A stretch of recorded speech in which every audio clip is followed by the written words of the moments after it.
Se oli maitojuna se. Sitten raivopaasaukseen. Kuka vittu on taas tuonut tänne radan varteen sen Easy Cooking kaasugrillin sekä tommosen bacon sohvan. Jos joku tunnistaa omaksensa, niin voiko tulla hakemaan ne vittuun täältä? Koska jos ei sulla ole saatana rahaa viedä niitä kaatopaikalle, niin tuu kuule mua ja nykäsen rastasta ja sano, että anna rahaa, niin mä saan vietyä paskani kaatopaikalle. Niin mun ei tarvi niitä tuoda tänne radan varteen. Ei mulla muuta. Moi moi moi!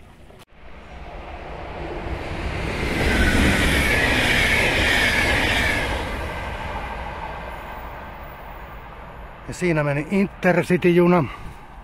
Oli pakko kuvata se vielä, kun tuli niin paha mieli tästä sohvasta. Mutta oikeastaan kiitos tolle luontoon paskaajalle. Mä saan tosta sohvasta irrotettua aika monta shorts-videoa. Ja mä uskon, että se sohva tulee saamaan aika paljon huomioon.